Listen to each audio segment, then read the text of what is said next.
പള്ളിത്തർക്കത്തിൽ സമാധാനത്തിന് ആഹ്വാനം ചെയ്ത് യാക്കോബായ സഭാധ്യക്ഷൻ മലങ്കര സഭയിൽ സമാധാനമുണ്ടാകണമെന്നാണ് തന്റെ ആഗ്രഹമെന്ന് യാക്കോബായ സഭാധ്യക്ഷൻ ശ്രേഷ്ഠ ബസേലിയോസ് ജോസഫ് ബാവ. ഓർത്തഡോക്സ് സഭയുടെ ചർച്ചകൾക്ക് താൻ തയ്യാറാണ്.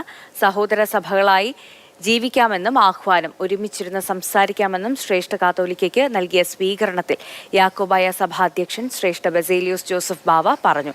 സെമിത്തേരി ബിൽ കൊണ്ടുവന്ന കേരള സർക്കാരിനും യാക്കോബായ സഭാ ചടങ്ങിൽ നന്ദി അറിയിച്ചു. പിണറായി വിജയന്റെ നീതിബോധവും നിശ്ചയദാർഢ്യവും മറക്കില്ല എന്നും കുര്യാക്കോസ് മോർ തെയോഫിലിസ് മെത്രോപൊലീത്ത സ്വീകരണ ചടങ്ങിൽ പറഞ്ഞു.